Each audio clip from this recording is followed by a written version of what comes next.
हर्ष सुबह देर से उठता, स्कूल में देर से पहुंचता, होमवर्क अधूरा छोड़ देता और फिर दोस्तों के साथ मोबाइल गेम्स में खो जाता। जब उसकी माँ कहती, हर्ष बेटा थोड़ा वक्त संभाल लो, वक्त निकल गया तो फिर लौटेगा नहीं, वो हंसकर कह देता, माँ आप भी हर बात की टेंशन ले लेती हैं, मैं सब कर लूँगा।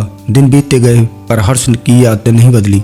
वार्षिक परीक्षा का दिन आया। हर्ष को पूरा भरोसा था कि वो पास हो जाएगा, लेकिन जब रिजल्ट आया उसका भरोसा टूट गया। उसके मार्क्स बहुत कम थे। टीचर ने निराशा से कहा, हर्ष तुम में टैलेंट है लेकिन तुम उसे बर्बाद कर रही हो। माँ की आंखों में आंसू थे और पापा का चेहरा उदास। हर्ष ने पहली बार महसूस किया कि उसने किसी को दुखी किया है। उस रात देर तक वो छत पर बैठा रहा, आसमान को देखता हुआ सोच रहा था, क्या मैं वाकई में अपनी ज़िंदगी बर्बाद कर रहा हूँ। तो अगले दिन हर्ष अकेला पार्क में बैठा था, तभी एक बूढ़ा माली वहाँ आया। उसके चेहरे पर शांति थी और हाथों में मिट्टी से सनी कुदाल थी। बूढ़े आदमी ने मुस्कुरा कर कहा, क्या हुआ बेटा, चेहरा इतना उदास क्यों है। हर्ष ने सब कुछ बता दिया, अपने नंबर, अपनी आदतें, और ये अब उसे समझ नहीं आता कैसे बदले। बूढ़ा आदमी मुस्कुराया और बोला, मैं तुझे एक कहानी सुनाता हूँ, शायद तुझे रास्ता मिल जाए। बहुत साल पहले इसी गांव में एक किसान रहता था। उसका रोज़ सुबह जल्दी उठकर खेत जाता, पौधों को पानी देता और मेहनत करता। वो हर दिन बस थोड़ा थोड़ा काम करता पर रुके बिना। उसके पड़ोसी रघु ने एक दिन हंसकर कहा, क्या करेगा इतना धीरे धीरे बीज बोकर, दिन भर पानी देने से कुछ नहीं होगा। लेकिन गोपाल ने जवाब दिया, छोटे काम हर दिन करने वाला ही बड़ा फल पाता है। साल बीत गए। जहाँ गोपाल का खेत हरियाली से भर गया, वहीं रघु का खेत बंजर रह गया।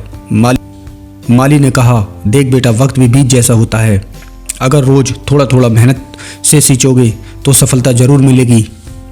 हर्ष उस दिन घर लौटा और उसका मन बदल गया। उसे महसूस हुआ कि असफलता उसकी गलती नहीं थी, बल्कि उसका वक्त टालने का रवैया था। उसने फैसला लिया, अब से हर दिन कुछ अच्छा जरूर करेगा। अगली सुबह हर्ष अलार्म बजने से पहले उठ गया।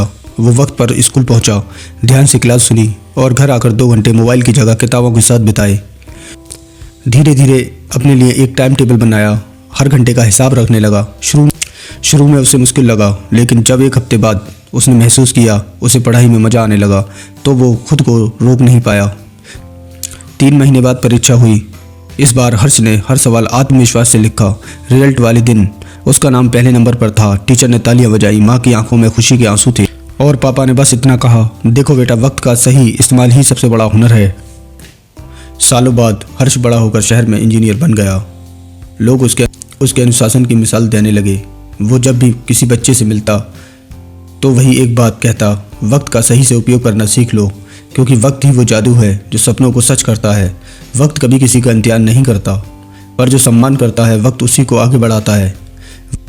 वक्त को टालना अपने सपनों को टालना है। आज से छोटा सा कदम उठाओ, क्योंकि वही कदम कल तुम्हारी जीत बनेगा। Thanks for watching.